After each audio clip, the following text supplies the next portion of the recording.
She didn't break your heart. She shattered your identity.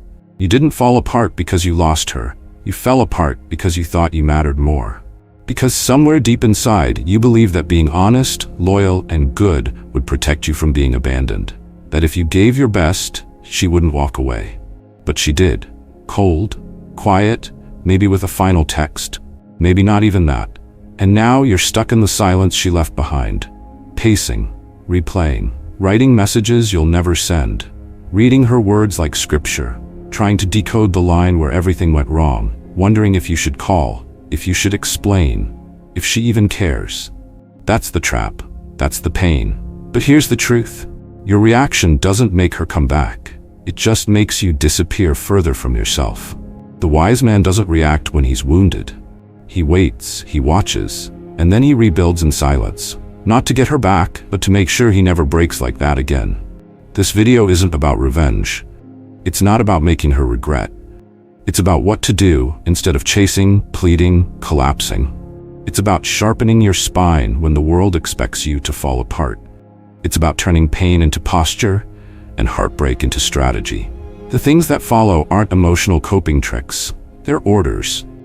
Steel-forged habits designed to pull you out of that spiral and back into command. So if you've ever sat in your car after seeing her with someone else, if you've ever stared at your phone waiting for a message that never came, if you've ever wanted to scream just to feel like a man again, this is for you. You will not beg. You will not rant. You will not lower yourself to be seen. You will get still, get sharp, get dangerous again. This is Victory Stoic. If you feel this, like, share, subscribe. And if you've ever clawed your way back from emotional hell, drop your power phrase in the comments. Pain builds kings. Or share your story. That one moment you almost reacted, and the moment you decided never again. Let your lesson be someone else's turning point. We're not here to escape the pain. We're here to turn it into armor. Let's begin. Number 1, don't reach out, even when your soul is screaming to hear her voice. You think calling her will bring clarity.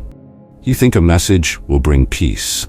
You think if she just says something, anything, it'll stop this storm tearing through your chest. You're wrong. What you're really chasing isn't closure. It's validation, disguised as logic. You don't want a conversation. You want a moment where she tells you you're still worth something. And because she hasn't, your mind keeps spinning, building fantasies on maybe she's confused, maybe she didn't mean it, maybe if I just say the right thing. But deep down, you know, if she wanted to reach out, she would have. The silence is your answer. And the only thing left now is to decide, will you maintain your dignity in the face of that silence, or will you hand it over just to ease the ache for a few seconds? This is where the real test begins. Not when she leaves, but when your fingers are hovering over the screen, drafting and deleting texts like a man possessed. You tell yourself it's just one message, just to check in, just to be mature. But this isn't maturity. It's desperation in a suit, and every word you send without invitation is a step down in her perception and in your own. You don't need to explain how you feel. She knows. You don't need to ask what happened. She chose silence. Respect that, even if she doesn't respect you. Marcus Aurelius wrote, "You don't have to turn this into something. It doesn't have to upset you." That line isn't poetic. It's tactical. Most of the suffering you feel right now isn't coming from her absence. It's from your refusal to sit in it without trying to fix it. The fix is not a reply. The fix is restraint. You don't heal through access. You heal through withdrawal. This is where the 48-hour rule comes in. No contact, no explanation, no late night "I just want you to know" messages. You cut the line, not out of hate, but out of self-preservation. Let your nervous system breathe. Let your ego detox. Let the chaos settle. Science backs this too. Psychologists studying emotional regulation have shown that impulse control is strongest when there's distance, time, space, and the removal of stimuli. In plain terms, if you don't see her, hear her, or touch the digital ghost of her, you'll start to regain clarity. But if you reach out, you reset the withdrawal clock back to zero. You fall again. And she watches from a distance, knowing she still has power. Let me show you what this looks like in real life. Nate, 41, divorcee from Austin. Wife left him out of nowhere. Texted him one morning from her sister's place, "I think we need space." He spiraled, called, Voicemails, texts, flowers, long email, no reply. 2 weeks later, she blocked him. Not because he was cruel, but because he made it easy for her to disconnect emotionally. His begging made her absence feel justified. Months later, in therapy, his counselor gave him one assignment. The next time you feel the urge to reach out, set a timer for 48 hours. If after 48 hours you still feel the same, write the message, but never send it. Nate followed that for 6 months. He still has dozens of unsent messages saved in a folder called "For Me, Not Her." That folder? That's where his power returned. One unsent message at a time. Here's your strategy. Every time you want to message her, do 3 things. 1. Write it by hand, on paper. The physical act of writing slows you down, grounds you, and makes it real. 2. Read it out loud. Listen to the tone. Hear how it sounds, not in your head, but in the air. You'll hear the need, the fragility. 3. Burn it, shred it, lock it away. Never send it. That message wasn't meant for her. It was a mirror. Let it do its job, then destroy it. You want to know what real strength looks like? It's the man who sits alone in a room, heart on fire, hands trembling, and still chooses silence. Because he knows nothing he says right now will change what happened, and he refuses to audition for the approval of someone who walked away. There is no message, no call, no voice note that will bring your self-worth back. That comes from doing the hard thing, the unseen, uncelebrated thing, of staying still while the storm inside rages. That's the birth of control. That's how Stoics are made, not in peace, but in the split second when pain begs for action and the man says no. So don't reach out. Let her wonder. Let the silence speak, and let yourself rise. Not for her attention, but for your own goddamn resurrection. Number 2. Erase everything, because keeping it is just self-torture in disguise. You say you're healing, but her photos are still in your phone. Her playlist still auto-plays when you're not watching. The screenshots are still there. The chat history is untouched, like a shrine. You keep telling yourself, I'll delete it later. But you won't. Because a part of you still wants to suffer. A part of you still wants to feel the pain, to scroll through the memories and pretend she's still yours. That's not love. That's emotional self-harm. Let's call it what it is. You're bleeding yourself in silence to keep her ghost alive. You're not preserving memories. You're building a prison where the guard looks exactly like you, and the walls are made of your own refusal to let go. Every photo is a wound you won't close. Every old message is a blade you keep pressing deeper just to feel something. And here's the truth that hurts more than the breakup. She's already moved on. You're the one standing in the ashes, rereading your own pain. Clean the battlefield, not tomorrow, not after one more scroll. Now. Seneca wrote, "He who suffers before it is necessary suffers more than necessary." Keeping relics from someone who left isn't nostalgia. It's dragging grief past its expiration date. It's a form of quiet addiction. You go back to the memories for a hit of emotion, thinking it connects you to something real. But it doesn't. It keeps you circling a grave. Here's the rule. If it makes your stomach turn, it shouldn't stay in your phone. Delete the threads, the photos, the saved notes, the videos you thought were cute, the voice messages you still haven't played. Remove the playlist. Yes, that playlist that turns every car ride into a funeral. And don't back them up in some secret folder. That's cheating. This isn't an archive. This is a detox. And detox doesn't happen halfway. Let me make this concrete. Adam, 36, from Milwaukee. His fiancée left him 3 months before the wedding. He told himself he was over her, moved into a new place, started working out again, but every night he scrolled through her old texts, their trip to Colorado, the video of her dancing in the kitchen, and every night he'd feel the heaviness creep back in. He couldn't sleep, couldn't move forward. One day he watched a video titled "Delete Her or Stay Broken." It pissed him off, but he did it. Every file, every thread. Then he walked outside and deleted the recycle bin in front of the lake where they used to walk. That moment broke him open and saved him. Psychologists call this memory reinforcement looping. The more often you revisit emotional stimuli, like texts, photos, music, the more your brain re-anchors those experiences in the present, which means you're not processing the past, you're reliving it, chemically and emotionally, every single time. That's not closure, that's emotional sabotage. Here's your practical tip. Do a 24-hour digital purge. 1. Start with your phone. Delete her name from contacts, block the number. 2. Go through every photo folder. If she's in it, it's gone. No mercy. 3. Remove saved messages, voice notes, and shared docs. 4. On Spotify, Apple Music, delete shared playlists. Yes, even that one. 5. Social media. Unfollow, mute, or block if needed. You're not punishing her, you're protecting your bandwidth. And when your hand shakes over the delete button, ask yourself this: does keeping this bring me peace or keep me prisoner? Then press delete. This isn't cruelty. This is closure. Not because she gave it to you, but because you decided you're done bleeding quietly just to remember what it felt like to be wanted. You can't rise while dragging the past behind you. Cut it off. Burn the shrine. Free up space not just in your phone, but in your mind. Because a man rebuilding himself doesn't need sentimental artifacts. He needs clarity, emptiness, and room to carve out something new. Erasing her is not erasing your worth. It's reclaiming it, one deleted message at a time. Number 3, don't ask why. Because the more you search for a reason, the smaller you become. You sit there staring at the ceiling, asking, repeating, turning the same question over like a coin in your palm. Why? Why did she stop texting? Why did her tone change? Why did she pull away when you were still all in? Why did she leave when you gave her everything? Let me give it to you straight. That question, why, is a trap. It doesn't heal you. It doesn't help you. It hollows you out. And the longer you keep asking, the more you shrink into someone desperate for explanations that, even if given, wouldn't fix a damn thing. You think if you just understood, the pain would lessen. But here's the truth. There is no answer that will satisfy the part of you that was willing to stay and got abandoned anyway. You're not looking for logic. You're looking for a reason to still feel significant. And that is what makes this question dangerous. When you ask why, you put her on a pedestal. You assume she must have some complex internal process you can decode, something deeper you missed, something smarter than you.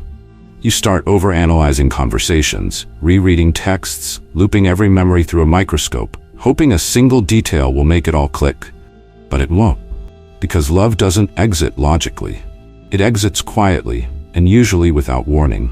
Seneca said, "To be upset over what you do not control is to be a slave." That's what why does. It keeps you enslaved to a version of the story where she still holds all the answers, and you're the one waiting to be handed peace. Let's talk real life. Darius, 38, from Raleigh. His girlfriend left after 2 years with a short text. "I'm not happy, I need space." He didn't sleep for days, kept scrolling through their photos, watching her IG stories, writing out theories. Did I say something wrong? Was I not ambitious enough? Did she meet someone else? Weeks passed and he got brave. He asked her, "Can you just tell me why?" Her reply, "It's just a feeling. I can't explain it." And in that moment, he realized something brutal and liberating. There is no clean explanation for someone outgrowing what you built. Sometimes people just leave, and you asking why doesn't make them stay. It just delays your own reconstruction. From a psychological angle, this obsession with understanding is called ruminative processing. It's proven to increase depression, anxiety, and self-doubt, especially in relationship loss. The mind creates loops of self-blame or over-analysis, but none of it is action. It's emotional treadmill work, sweating, but going nowhere. Here's the strategy. When you feel that why rise in your chest, do this instead. 1. Name the pain, not the question. Don't ask, "Why did she leave?" Say, "It hurts that she did." 2. Shift from meaning to motion.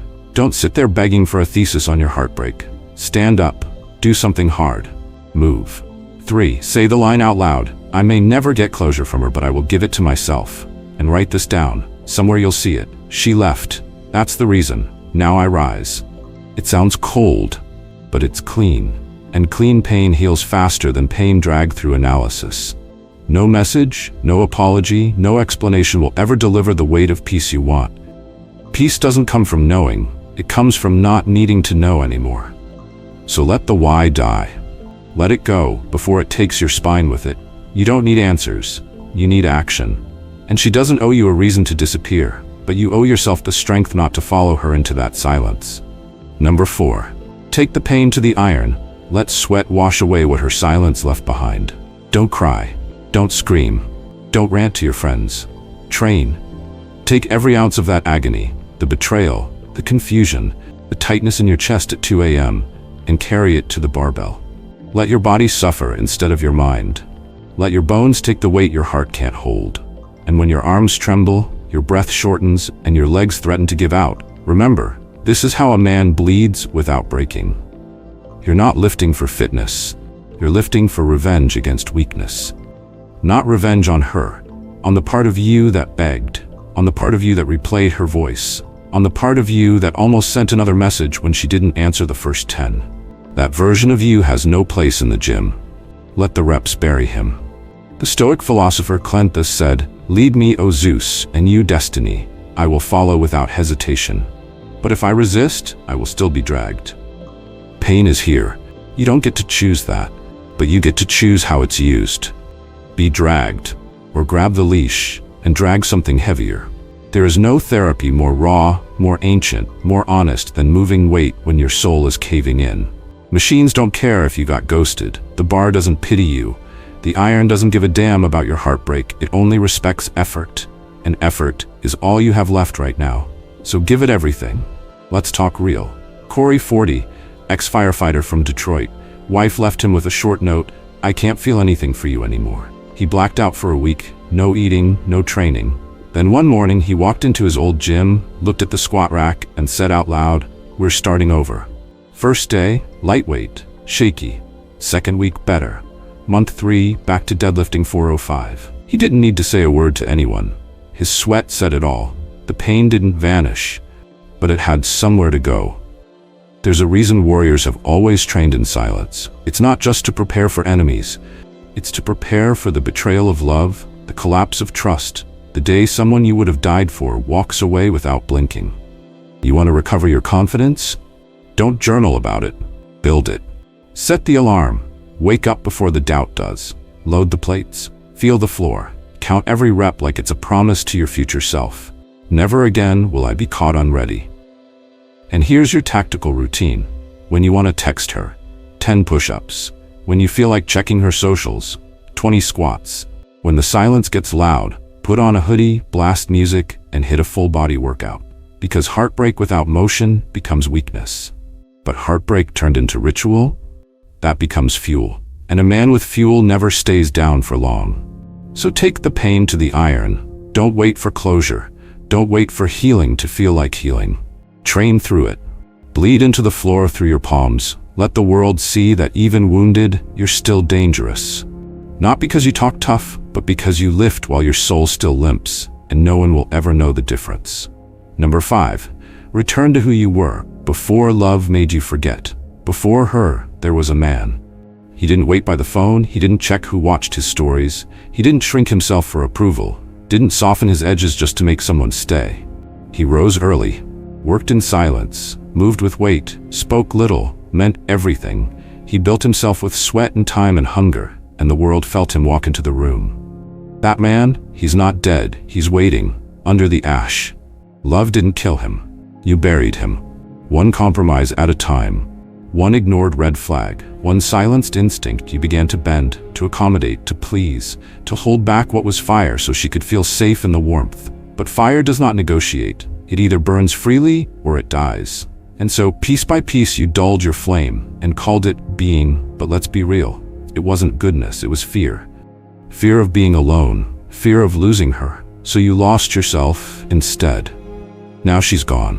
And in her absence, all that remains is you, the empty shell, the echo. But there's a sound rising under that silence, a cracking, a stirring. Because from ruin, the old god returns. The Stoics understood this better than modern romance ever will. Epictetus said, "No man is free who is not master of himself." You can't master yourself while your identity depends on someone else's validation. The moment you changed who you were to keep her, you gave her the keys to your self-worth. Now it's time to take them back. This is not reinvention. This is resurrection. And like all myths worth remembering, this story begins with fire, with loss, with the fall. But it ends with something far more terrifying, your return. Let's give this a name. Call him Ashen Marcus. Marcus was a man who used to train at 5 a.m. every day. Cold shower, heavy weights, quiet coffee, no distractions. He didn't talk about what he was building. He just built. He didn't chase. He attracted without effort. Then he met her. At first, nothing changed. Then little things did. Late nights replaced early mornings. Texts during workouts, skipped routines to accommodate her moods, avoided arguments by muting his opinions. He called it compromise. But each choice carved a little more of him away, until one day she left. No drama, just distance. And all that discipline? Gone. He stayed in bed until noon, started skipping the gym, replayed conversations, blamed himself. The fire? Cold. Until the mirror shattered him one morning. Hair uncut, eyes sunken, chest caved in. Not because of heartbreak, but because of betrayal of self. That morning, he shaved his head, unfollowed everyone, threw out the clothes she complimented, wrote down one line, "I was built before her, I will rebuild after her." He became his own myth. And people noticed, not because he got louder, but because he returned. Now let's talk someone else. Kendra, 35. Yes, a woman, because this truth crosses gender. She built a bakery from nothing, woke at 4 a.m. every day for 10 years. Met a man, fell in love, softened, stopped waking early, lost her fire, made him her son. He left, said she was too much. She didn't argue, she just lit the ovens again, and now she runs 3 stores across the city. Smiles quietly when people ask if she's dating yet. She says, "No, I'm rebuilding someone I forgot, and she's better company than most men I've met." You see, your old self isn't outdated. He's just been waiting, and you don't need to move on to get him back. You just need to choose differently now, every day, with precision. Here's your ritual. 1. Write down 5 things you stopped doing once you got involved with her. 2. Pick 2. Restart them tomorrow, no delay. 3. Schedule a 30-day return. No compromise, no softness, no apologies. 4. Every time you hesitate, repeat, "I am not becoming someone new, I am recovering someone great." This isn't a glow up, it's a glow back. Back to the man who didn't care what people thought, who didn't ask permission, who didn't dilute himself to fit a smaller love. She didn't leave you broken. She left you with the exact conditions required to reclaim your form. Fire, emptiness, silence, the soil of rebirth. So if you hear the echo of who you used to be, follow it. Follow it like a call from war. Because the man before her, he wasn't perfect, but he was free. And now he's angry. And now he's coming back. Conclusion? You're still standing. But this is only part 1. If you've made it this far, then you already know. This isn't just heartbreak. It's a reckoning. You've been through the silence, the urge to reach out, the burning weight of old memories, and the moment you had to look in the mirror and admit, "I lost myself trying to keep her." But here's the twist. You're still standing, and that means everything. Part 1 was the blood, the flame, the collapse, but we're not done. Because this rebuild, it's not over in 5 lessons. It's not finished when the pain softens. This is war, internal, daily, cold, and there's more work to do. The next part is deeper, sharper. We'll go into the moves most men never make because they're too proud, too broken, or too distracted to face them. But not you. Not anymore. So, this is where we pause, not because the story ends, but because the next chapter deserves full attention. Part 2 is coming. If this hit you, like, share, subscribe to Victory Stoic so you don't miss what's next. In the comments, drop your battle phrase, "I don't chase pain, I sharpen on it." Or share your turning point, that one move that brought you back when you thought you were finished. This was just the beginning, the fall. Next, we talk about the rise. See you in part 2.